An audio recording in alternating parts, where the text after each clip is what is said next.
자, 이 시간에 함께 보실 말씀은 고린도전서 15장 9절 10절입니다. 고린도전서 15장 9절 10절입니다.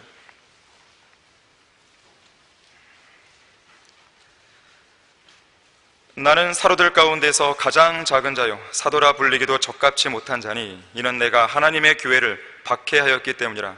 그러나 하나님의 은혜로 지금의 내가 되었고 또 내게 주신 그분의 은혜가 헛되지 아니하여 그들 모두보다 내가 더 많이 수고하였으나 그것은 내가 아니요 나와 함께 하신 하나님의 은혜로다. 다 같이 말씀을 위해 기도하겠습니다. 감사하신 아버지 하나님, 오전에 이어서 이 오후에도 아름다운 예배 분위기를 조성시켜서 감사드립니다. 찬양으로 인해서 감사드립니다. 또 기도로 인해서 감사드립니다.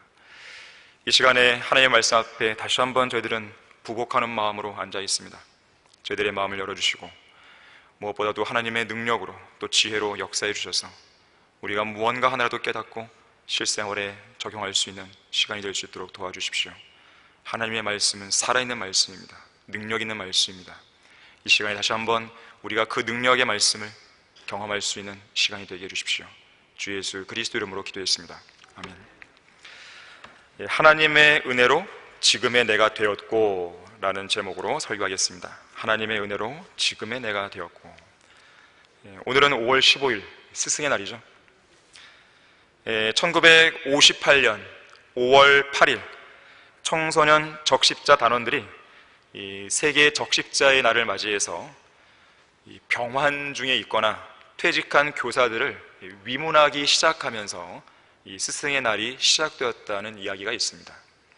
물론 날짜가 이제 5월 15일로 나중에 바뀌게 되죠. 가정의 달 5월을 맞이해서 부모님의 은혜도 생각하고 스승의 은혜도 생각해야겠지만 성도들이 항상 기억하고 간직해야 할 은혜가 있다면 단연 하나님의 은혜인 것이죠. 구원받은 그리스도인의 삶을 이야기할 때 하나님의 은혜를 빼놓고 설명할 수는 없습니다. 우리의 새로운 영적 삶 자체가 하나님의 풍성한 은혜에서 시작되었기 때문에 그래요. 찰스 스펄전은 이렇게 말했습니다. 인간의 노력에 의한 선행으로 하늘나라에 가려고 하는 것보다 종이배를 타고 대서양을 횡단하려 하는 편이 더 낫다. 따라서 구원은 인간의 행위가 아니라 전적으로 믿음을 통한 하나님의 은혜로 주어진다 그랬어요. 자, 우리 모두는 하나님의 은혜의 풍성함을 따라서 예수 그리스도의 보혈을 통해 구속받았고 하나님의 은혜로 값없이 의롭게 된 사람들입니다. 하나님께서 우리에게 주신, 우리 손에 들려주신 바로 이 말씀, 이 은혜의 말씀이죠. 이 은혜의 말씀은 우리를 굳게 세워주고 있고 풍성한 영적 양식과 영원한 위로를 주고 있고 영원한 소망과 더불어서 영원한 유업을 준비할 수 있도록 도와주죠. 그러한 말씀이 우리 손에 들려있는 거예요. 그래서 우리는 항상 하나님의 은혜로 주님을 기쁘게 섬길 수 있습니다. 기꺼이 은혜의 복음을 전파하고 기꺼이 은혜의 영광을 찬양하고 또 은혜의 풍성함을 마음껏 만끽할 수가 있는 것이에요. 그래서 바울도 이런 고백을 하는 겁니다. 하나님의 은혜로 지금의 내가 되었고 또 내게 주신 그분의 은혜가 헛되지 아니하여 그들 모두보다 내가 더 많이 수고하였으나 그것은 내가 아니요 나와 함께 하신 하나님의 은혜로다. 열심히 일한 것에 대해서 자랑할 거리는 아니란 거죠. 그러한 모든 것도 다 하나님의 은혜가 있었기 때문에 내가 일을 할 수 있었고 사역을 할 수 있었고 또 열매가 있었던 것이다 라고 하는 거예요. 자, 그리스도인의 삶은 하나님의 은혜로 시작해서 하나님의 은혜로 끝납니다. 그게 전부예요. 그래서 우리가 인생의 모든 여정을 끝마치고 저 하늘나라 천성문에 다다랐을 때 우리가 무슨 말을 하겠습니까? 지금 제가 여기 있는 것은 하나님의 은혜 때문입니다. 지금의 제가 있게 된 것은 하나님의 은혜 때문입니다. 하나님의 은혜를 계속 고백하게 되겠죠. 한때 노예 상인이었다가 바다 폭풍우 속에서 예수 그리스도를 믿고 구원받은 존 뉴턴을 아실 겁니다. 그는 세상을 떠나기 2년, 3년 전에 시력이 너무 어두워져서 더 이상 글을 읽을 수 없게 되었다고 그래요. 하루는 주님의 사역을 섬기고 있던 한 친구가 아침 식사 무렵에 존 뉴턴의 집을 방문하게 됩니다. 그 친구는 뉴턴의 가족과 함께 식탁에 둘러앉아서 기도를 했고, 기도를 인도했고, 그리고 성경을 읽어주기 시작했어요. 이 친구가 하나님의 은혜로 지금의 내가 되었고, 또 내게 주신 그분의 은혜가 헛되지 아니하여 그들 모두보다 내가 더 많이 수고하였으나 그것은 내가 아니요 나와 함께 하신 하나님의 은혜로다. 이 말씀에 딱 이르렀을 때 이 존 뉴턴이 그 친구가 읽는 것을 잠시 멈추게 합니다. 그리고는 이러한 고백을 했어요. 사실 지금의 나는 마땅히 되어야 할 궁극적인 나의 모습은 아니야. 이 얼마나 불완전하고 부족한 존재이던가. 지금의 나는 내가 궁극적으로 바라던 내가 아니야. 내가 소망하던 내가 아니라고. 하지만 얼마 안 있으면 나는 이 지긋지긋한 육신을 벗어버리게 될 거야. 이 천한 몸을 입고 있는 한 나는 완전해질 수 없어. 모든 게 불완전한 것 투성이지. 비록 지금의 나는 마땅히 되어야 할 내가 아니고, 내가 궁극적으로 바라던 내가 아니며, 내가 소망하던 내가 아니지만, 그렇다고 해서 지금의 내가 죄와 사탄의 노예로 살았던 과거의 나라고도 말할 수 없지.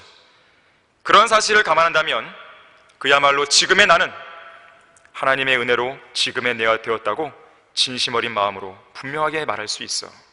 나와 함께 하신 하나님의 은혜라고 말이야. 자, 우리의 궁극적인 모습은 예수 그리스도의 몸처럼 변화되는 것이죠. 그것이 궁극적으로 우리가 되어야 될 모습이에요. 하지만 그렇다고 해서 우리가 과거에 그런 구원받기 전의 모습이 우리의 본 모습입니까? 아니잖아요. 자, 과거의 모습으로 우리가 빗대어 본다면 지금의 나야말로 그야말로 하나님의 은혜가 아니고서는 존재할 수 없다고, 그렇게 우리는 고백할 수밖에 없는 것입니다. 다니엘 휘틀은 1883년에 작사한 나는 확실히 아내라는 찬송에서 하나님이 자신을 그분의 은혜로 구속하신 것과 그분을 다시 만날 때까지 자신을 돌보신다는 사실을 확신했습니다. 그러면서 이렇게 그 찬송가에서 고백하죠. 내가 믿고 또 의지함은 내 모든 형편 잘 아는 주님, 늘 보호해 주실 것을 나는 확실히 아네. 그랬어요. 이 찬송의 근거가 되는 구절이 디모데후서 1장 12절인데 여기에는 이렇게 기록되어 있습니다. 그런 연유로 내가 이러한 고난을 당해도 부끄러워하지 아니하노니 이는 내가 믿은 분을 알고 내가 위탁한 것을 그날을 대비하여 그분께서 능히 지키실 줄을 확신함이라 그랬어요. 여러분에게도 이러한 확신이 있으십니까? 자, 여러분이 믿고 있는 주님은 어떤 분이시고 주님께서 어떤 은혜를 여러분에게 베풀어 주는지 말할 수 있습니까? 정확하게 알고 계세요? 과거 여러분의 인생길에서 하나님이 베풀어 주신 은혜가 어떠한 것인지, 지금 이 시간도 동일하게 베풀고 계시는 하나님의 은혜가 어떠한 것인지, 또한 앞으로 무슨 일이 일어날는지 우리는 알 수 없지만 동일하게 우리를 인도하고 지켜주실 하나님의 은혜가 어떠한 것인지를 과연 여러분은 알고 있고 또 확신하고 있는지 그걸 묻는 것입니다. 사실 우리에게는 그러한 확신이 있죠. 그것이기 때문에 우리가 만나는 모든 시련에 대해서 담대하게 맞설 수가 있는 거예요. 모든 위험과 위기 속에서도 강하고 담대할 수가 있는 것입니다. 이런 확신이 없는 성도는 그럴 수가 없죠. 그리스도인은 하나님의 풍성한 은혜가 무엇인지 알고 확신하는 가운데 은혜를 끊임없이 공급받기 위해서 은혜의 보좌 앞으로 담대히 나아가는 사람입니다. 우리가 은혜의 보좌로 담대히 나아가자. 이는 우리가 자비를 얻고 필요한 때에 도우시는 은혜를 발견하기 위함이라. 자, 왜 우리는 그런 풍성한 은혜를 받았다고 말할 수 있습니까? 왜 우리는 하나님의 은혜의 보좌로 항상 담대하게 나갈 수 있는 것입니까? 예수 그리스도의 피죠. 그 피가 주님의 보좌로 나아가는 그 길 위에 값없이 완전하게, 그것도 풍성하게 흘려져 있기 때문에 그렇습니다. 예수 그리스도의 보배로운 피가 하나님의 보좌로 나아갈 수 있는 그 대로를 활짝 열어놓은 것이죠. 이 위대한 구속사역을 완수하시기 위해서 예수 그리스도께서는 왕의 보좌에서 잠시 내려오신 후에 이 땅에 오셔서 가시면류관을 쓰신 거죠. 이것이 바로 은혜입니다. 우리를 부유하게 하시기 위해서 친히 가난하게 되신 주님의 은혜인 것이에요. 고린도후서 8장 9절에서는 이렇게 말씀합니다. 너희가 우리 주 예수 그리스도의 은혜를 알거니와 부요하신 분이 너희를 위하여 가난하게 되신 것은 그의 가난함으로 인하여 너희를 부요하게 되도록 하심이라. 주님께서 가난하게 되시자 우리는 부요함을 얻게 된 것이죠. 주님이 채찍에 맞으시자 우리가 낫게 된 것이죠. 주님께서 십자가에서 죄가 되고 저주가 되시자 우리는 의로운 사람이 된 것이죠. 주님의 죽음과 부활이 있었기에 우리는 영원히 살 수 있는 그런 특권을 갖게 된 것입니다. 하나님의 은혜예요. 주님께서는 하늘을 떠나서 이 땅으로 오셔서 초라한 마국간에서 태어나셨습니다. 죄인들에게 모욕을 당하시고 십자가에 못 박혀 죽으셨어요. 하나님의 은혜가 아니었다면 그것은 설명할 길이 없습니다. 왜 나 같은 죄인을 위해서 주님께서는 그러한 질고를 지실 수밖에 없었던 것인가? 그것을 뭘로 설명하겠어요? 그게 이성으로 설명이 가능하겠습니까? 이것은 하나님의 사랑입니다. 하나님의 은혜입니다. 하나님의 자비로밖에는 설명이 안 됩니다 라고 우리는 말할 수밖에 없는 것이죠. 바로 우리를 위해서, 바로 여러분을 위해서, 이 자리에 앉아있는 여러분 한 사람 한 사람을 위해서 그렇게 하신 것이에요. 자, 그래서 우리는 하나님의 은혜로 구원받은 그리스도인으로서 하나님이 베풀어 주신 그 은혜를 망각해서는 안 됩니다. 배은망덕한 존재가 되서는 안 되죠. 자, 하나님의 은혜를 망각하지 말라. 첫 번째로, 그리스도인은 하나님의 은혜를 저버려서는 안 됩니다. 우리 다 같이 갈라디아서 2장 21절을 찾아보겠습니다. 갈라디아서 2장 21절입니다.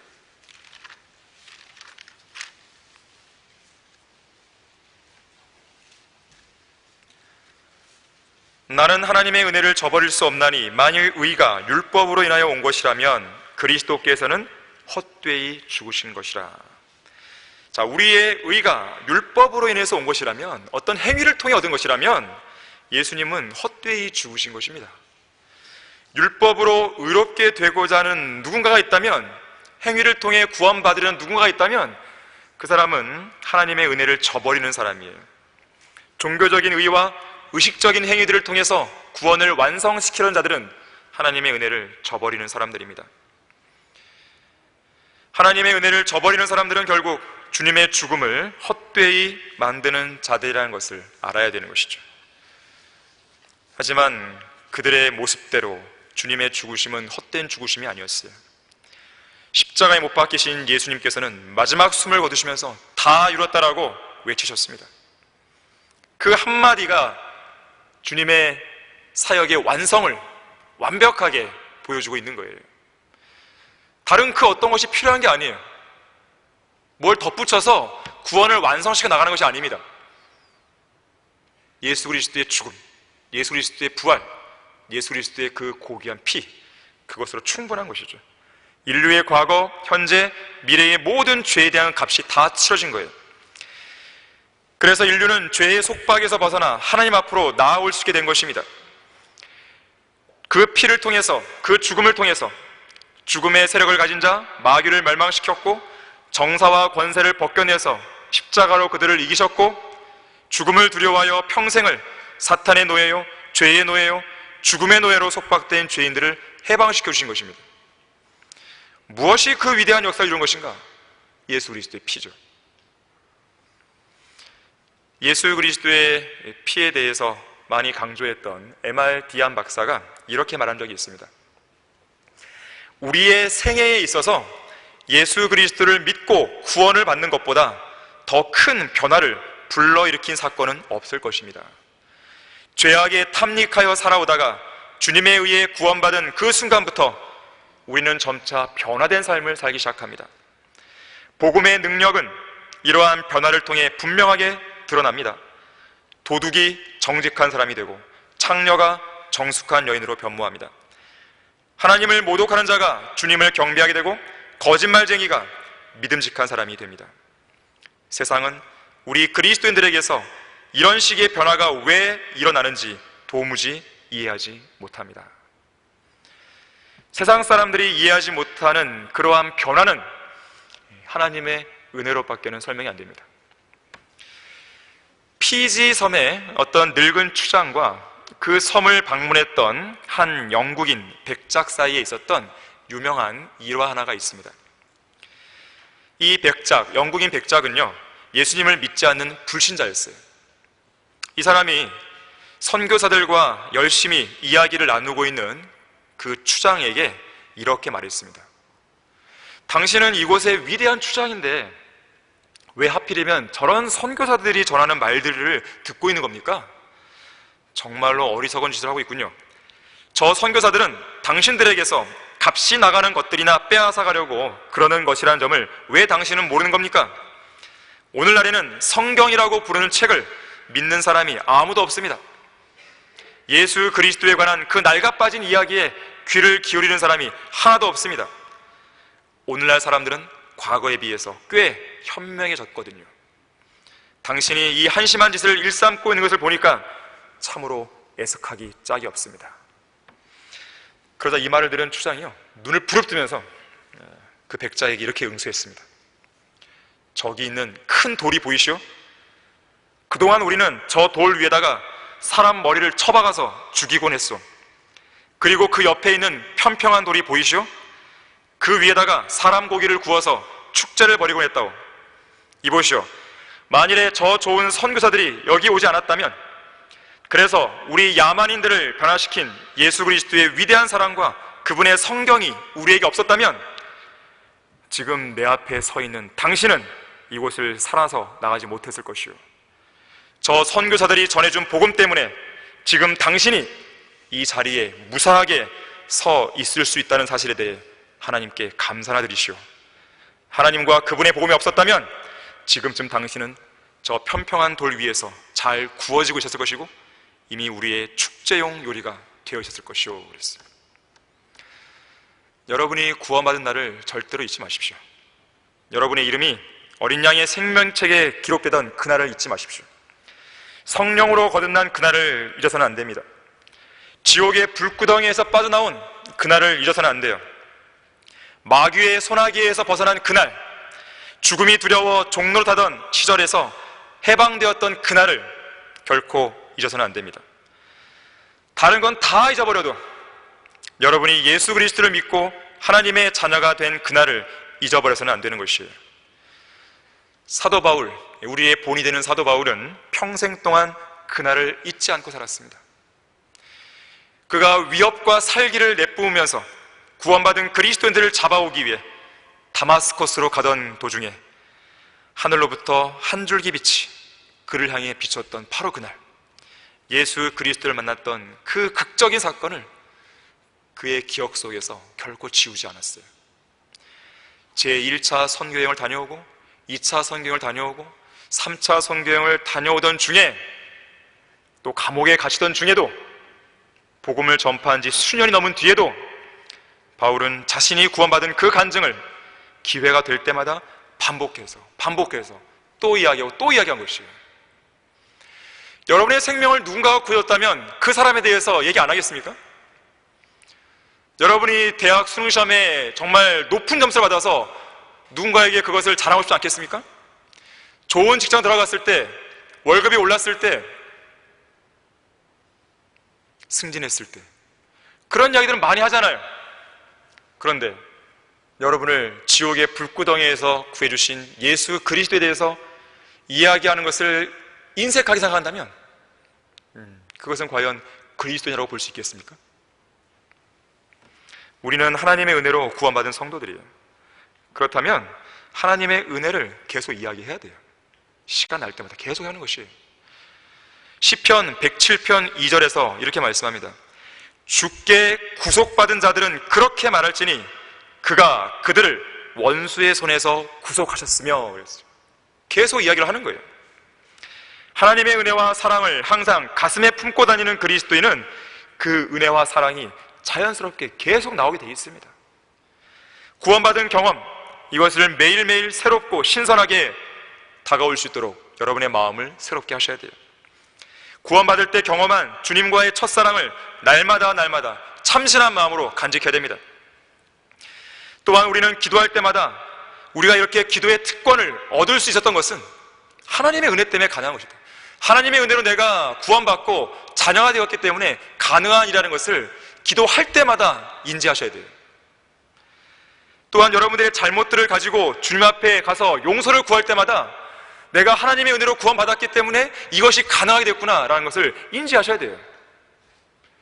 하나님의 은혜를 빼놓고 성도의 생활, 그리스도의 생활을 어떻게 설명할 수 있겠어요? 그건 어렵습니다. 불가능합니다. 지금 이 자리에 앉아있는 게 우연이겠습니까? 하나님의 은혜죠. 하나님의 은혜를 망각하지 말라. 두 번째로, 그리스도인은 하나님의 은혜를 색욕거리로 바꿔서는 안 돼요. 색욕거리. 우리 다 같이 유다서 1장 4절 보겠습니다. 유다서 1장 4절입니다.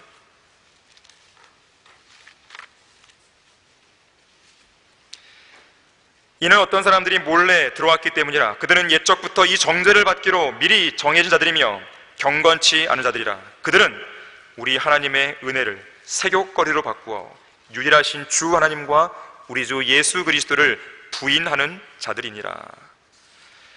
자, 하나님의 은혜를 색욕거리로 바꾼다는 게 무슨 말일까요? 구원의 영원한 보장을 이용하는 거예요. 어디다 이용하냐면 죄를 짓는데.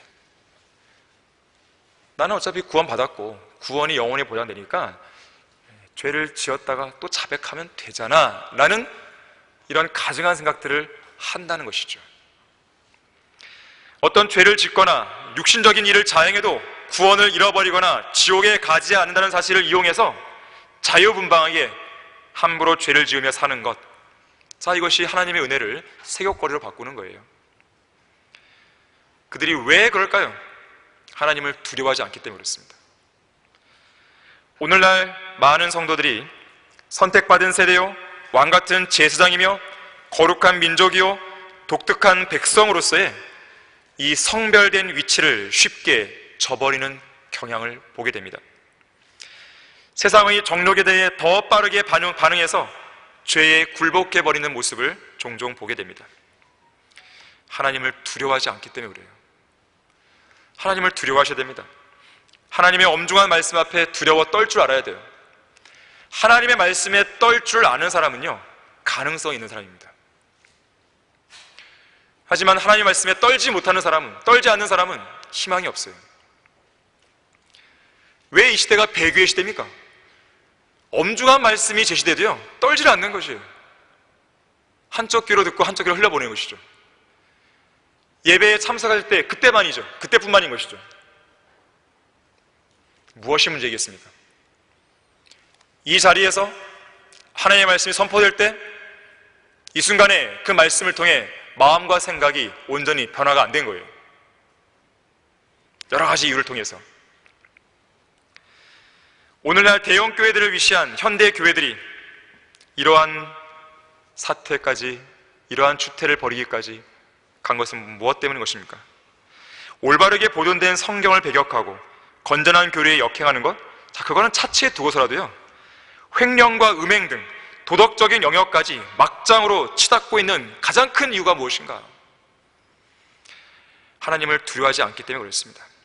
그들이 몰래 숨어서 행하는 일들 뿐만 아니라 모든 마음을 살피시고 생각의 모든 상상을 다 알고 계시는 하나님을 두려워하지 않는 거예요. 여러분의 손을 대는 모든 위치, 여러분의 발이 가는 모든 장소, 여러분의 입으로 이야기하는 모든 말, 여러분의 마음속에 들어있는 모든 생각을 하나님이 다 아신다라는 말씀을 여러분이 들었을 때 마음이 막 긴장이 되십니까? 아니면 그냥 그저 그렇습니까? 긴장이 되어야 되는 거예요. 그래야 그 사람은 죄를 안 짓게 되어 있습니다. 긴장이 되지 않고 간땡이가 딱 부어있으면 그냥 죄를 짓는 것이죠. 사람들의 눈만 피하면 된다는 생각을 한단 말입니다.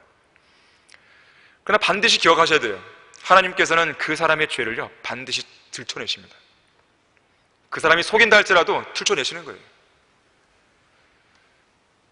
이 아이들의 모습을 보게 되면 어떻습니까? 부모들이 딱 볼 때 뻔히 거짓말하는 게 보일 때가 있잖아요. 그런데 굳이 그것을 들춰내지 않아도요, 하나님께서 그걸 드러내시는 경우들이 종종 있습니다. 아이들한테 그 이야기를 해줘야 돼요. 너가 아무리 하나님을 숨기려 하고, 부모한테 숨기려고 하고 한다 할지라도 하나님은 다 알고 계신다. 하나님은 다 보고 계신다고. 결정적인 순간에 하나님께서 다 들춰내신다고. 하나님을 두려워하는 법을 아이들에게 가르쳐줘야 됩니다. 그래야 그 아이가 바른 길로 갈 수 있는 거예요. 왜 학생들이 일탈을 꿈꾸고 잘못된 길로 종종 가는가?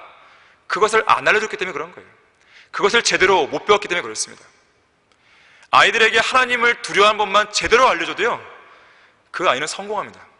성공한 삶을 사는 거예요. 하나님을 두려워하는 것이 뭐라고 했어요? 지혜의 시작 아니에요. 지식의 시작 아니에요. 그 답이 있잖아요, 거기에. 좋은 학원 보내려고 하기보다는 하나님을 두려워하는 법부터 먼저 배우게 하세요. 그게 급선무입니다. 그게 가정교육이에요. 자, 베드로후서 2장 12절 한번 보겠습니다. 하나님의 은혜를 세귑거리로 만드는 자들은요, 이런 자들과 똑같아요. 베드로후서 2장 12절입니다. 이들은 잡혀서 멸망케 된 본성이 잔인한 짐승 같아서 자기들이 알지 못하는 것을 비방하다가 그들 자신의 타락 가운데서 완전히 멸망하게 되리라. 자, 14절도 보세요. 음욕이 가득 찬 눈을 가지며 죄로부터 단절될 수 없고 견고하지 못한 혼들을 유혹하며 그들은 마음이 탐욕으로 단련되었으니 저주받은 자식들이나. 하나님의 은혜를 세귑거리로 바꾸는 자들은요, 마치 짐승 같은 자들이에요. 본성이 짐승처럼 야수적이어서 기본적인 지성과 양심마저도 마비가 되어버렸습니다. 속된 말로 미친 게 아니에요, 미친 게. 지성과 양심이 마비되어 있기에 감각과 분별력을 상실한 것이죠. 그리고 타락 속에서 멸망의 길로 한 걸음 한 걸음 들어가고 있는 것입니다. 문제는 뭐냐면 그러한 현실에 직면한 자기 자신을 모른다는 거예요, 그 사람은. 아무리 알려주고 설명해도 그 사람은 고집을 안 꺾는 거예요.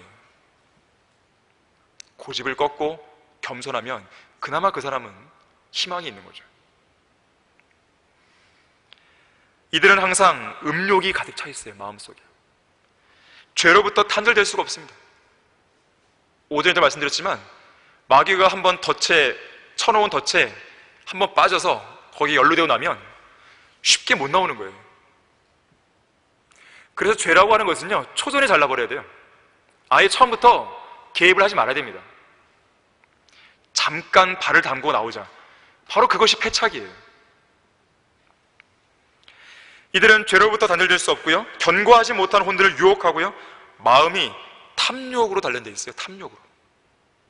성경은 그들을 향해 저주받은 자식들이라 그랬어요. 초림 당시에 예수 그리스도께서는 은 30개에 팔리셨죠. 구약에서 이 성인 남성 노예들의 몸값은 은 30개입니다. 요셉은 20개의 노예로 팔렸죠. 그것은 20세 미만의 소년이었기 때문에 그렇습니다. 은 1개를 현 시세로 환산하면 약 5,800원, 30개면 17만 4천원. 초림 당시에 예수 그리스도께서는 17만 4천원에 사람들의 손에서 거래되신 겁니다. 죄인들인 인간들이 감히 하나님의 아들을 두고 그들의 더러운 손으로 흥정하고 거래한 거예요. 그런데 이런 불경하고 더러운 거래들이 오늘날 현대 육신적인 그리스도인들 사이에서도 심심찮게 일어납니다. 순간의 정욕을 만족시키기 위해서 예수 그리스도와 세상을 맞바꾸는 거예요. 너무나 쉽게 하나님의 은혜를 베풀어 주신 예수 그리스도의 손을 뿌리치고 어떠한 은혜도 베푼 적이 없는 세상과 마귀의 손을 붙잡은 채 모종의 불경한 계약을 성사시키고 있습니다.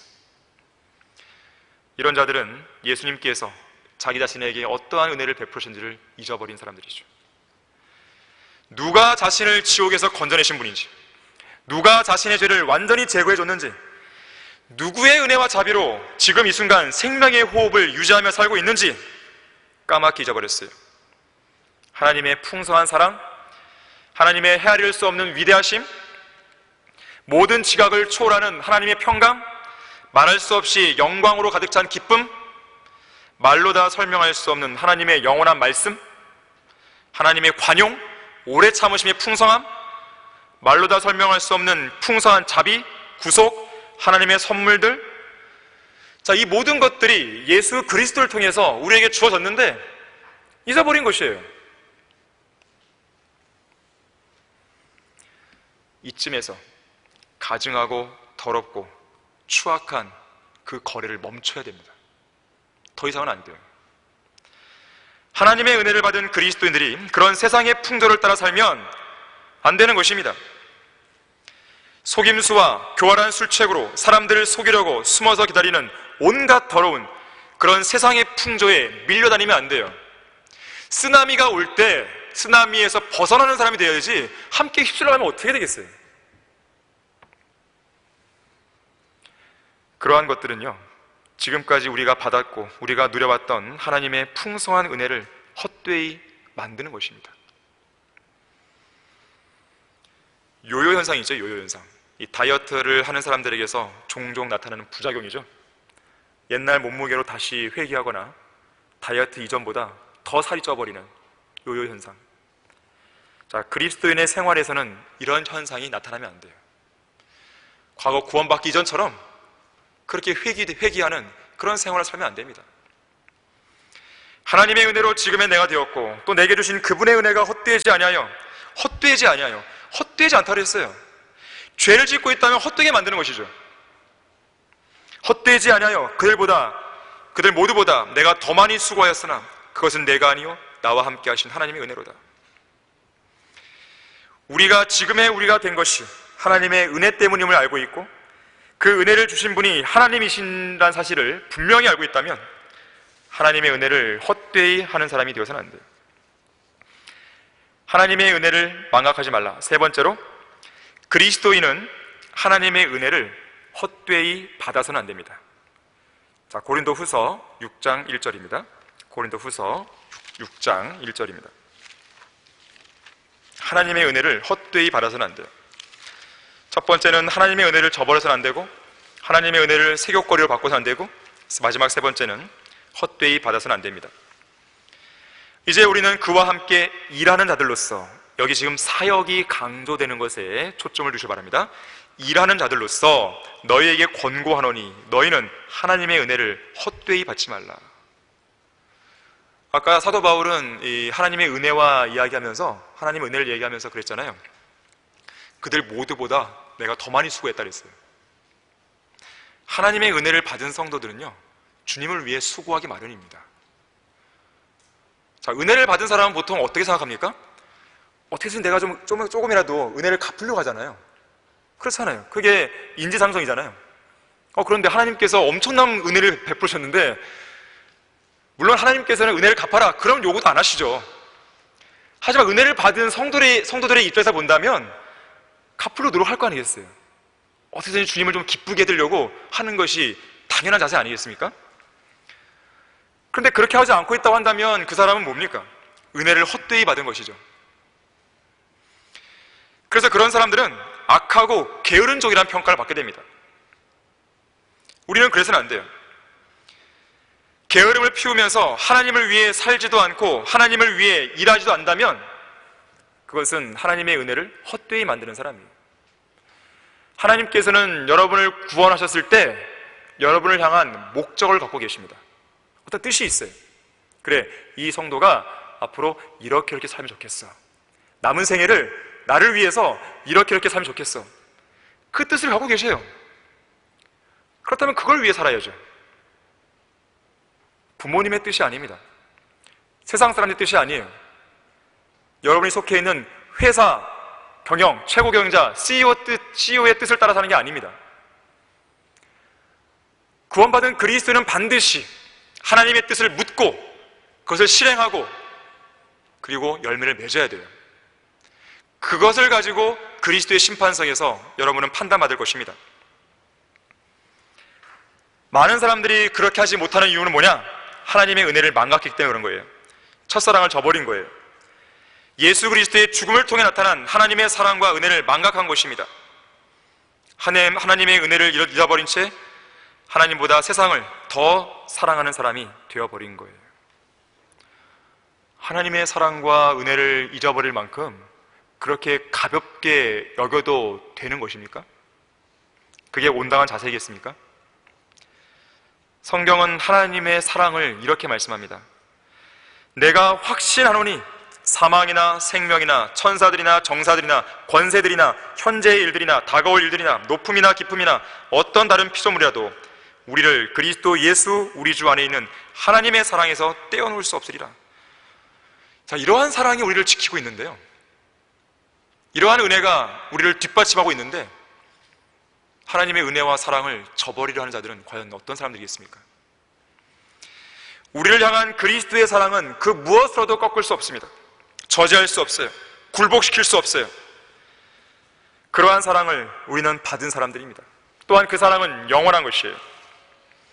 그러한 사랑을 여러분은 날마다 경험하고 있습니까? 샤론의 장미로 불리는 예수 그리스도의 사랑은 결코 시들지 않습니다. 성경은 하나님의 사랑이 죽음처럼 강하고 많은 물들로도 결코 끌 수 없다고, 큰 물들로도 잠기게 할 수 없다고 사랑을 정의하고 있어요. 그 사랑은 하늘만큼 높고 바다만큼 깊고 우주만큼 넓으며 다가올 영원의 세월만큼 항구적인 것입니다. 하나님의 사랑은 영원토록 빛을 잃지 않습니다. 사랑은 현재 우리가 살고 있는 이 세상이 끝나도, 새로운 천년왕국이 이 땅에 세워져도, 우리가 저 영원 세계에서 새 예루살렘에 들어가도 결코 시들지 않습니다. 왜 그럴까요? 하나님은 사랑이시기 때문에. 폭우처럼 우리를 휩쓸어가고 거대한 물길처럼 우리를 막아주고 커다란 바다처럼 우리를 충만하게 채워주고 감싸는 하나님의 사랑과 그 은혜는 우리를 움직이게 만드는 동력원입니다. 우리의 마음을 충만하게 채워주는 무한한 공급원이에요. 이러한 그리스도의 사랑이 지금 이 순간 여러분의 마음을 강권하고 있는 것을 못 느끼게 계시겠습니까? 세상을 사랑하는 성도들은 도대체 언제까지 하나님과 다투면서 살려고 하는 것입니까? 하나님을 위해 살고 하나님을 위해 일하라는 명령을 언제까지 저버리며 살 것입니까? 그런 성도들은 모두 하나님의 사역을 헛되이 만드는 자들이고 하나님의 교회의 응집력을 약화시키는 자들임을 기억해야 됩니다.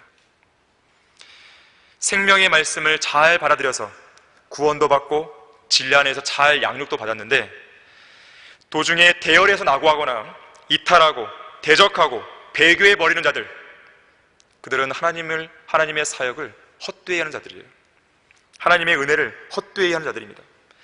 그 이유나 상황이 어떻게 되었든지 마음을 닫아버리고 더 이상 설교나 진리의 지식을 받아들이지 않는 성도가 있다면 그 성도 역시 하나님의 은혜와 그 사역을 헛되게 만드는 사람들이에요. 성경적인 믿음과 실행의 본을 보여주고 때로는 책망하고 때로는 권면을 해도 반응이 없고 따라오지 않는 성도는 역시 하나님의 은혜와 사역을 헛되게 하는 사람들입니다. 기간으로 봐서는 장성한 분량으로 자라나서 누군가를 권면하고 가르칠 수 있는 선생이 되어 있어서 그리스도의 일꾼이 되고 그리스도의 군사가 되고도 남을 충분한 시간인데 여전히 어린아이로 남아있고 여전히 문제를 일으키고 있다면 정말 그것은 답답한 것이죠. 사람의 경우에도 답답하다고 한다면 하나님은 얼마나 더 하시겠어요? 우리는 종종 우리의 자녀들을 보면서 어떤 미숙함을 보거나 어리석은 행동들을 보게 되면 막 답답함을 토로하잖아요. 근데 그러한 모습을 똑같이 확대해서 하나님께서 부족한 우리를 보실 때 어떻게 보실까라고 한번 생각해 보십시오. 그러면 뭔가 답을 찾을 수가 있습니다. 그럼에도 불구하고 나는 잘하고 있는데요, 그런 사람들이 많잖아요. 그게 인간입니다. 그때로 보면 너희가 마땅히 선생들이 되었어야 할 터인데 이제 다시 하나님의 말씀의 기초 원리들이 무엇인지를 누군가가 너에게 가르쳐 주어야 하니 젖이 필요한 사람들이지 단단한 음식을 필요로 하는 사람들은 되지 못하는도다. 이 서신을 쓰고 있는 사도 바울은 막 답답하게 지금 토로하고 있는 거예요. 지금 답답하게. 설교자가 있어야 되는데 설교자가 안 보여요. 지역교회를 보내야 되는데 안 보여요. 수요 기도회 설교를 세울 때는 안 보여요. 성경을 가르칠 사람 필요한데 안 보인단 말이에요. 심지어 예배의 대표 기도를 누구 시켜야 되는데 안 보인단 말이에요. 얼마나 답답하겠어요. 하지만 우리 교회는 정말 복받은 교회예요. 설교자들이 있잖아요. 어디에 내놓아도 성경을 가르칠 수 있는 교사가 있잖아요. 이런 교회 없습니다. 무슨 뭐 소위 전도사를 많이 두고 뭐 강도사를 두고 다 백날 해봤자 근데 뭘 알아요, 뭘. 목사들도 모르는데.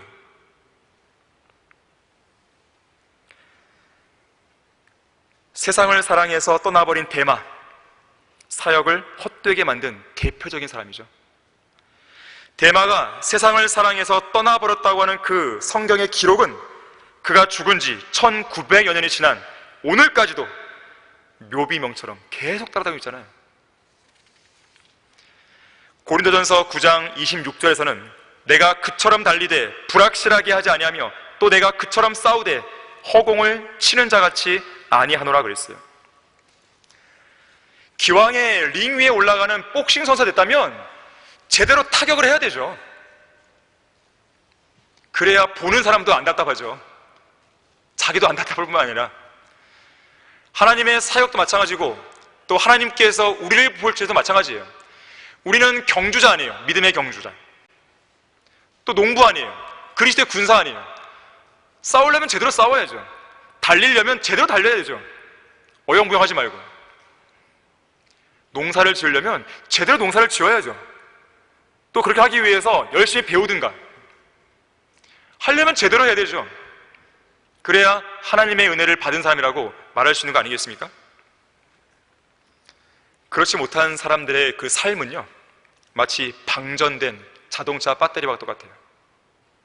배터리는 있는데 아무런 소용이 없습니다.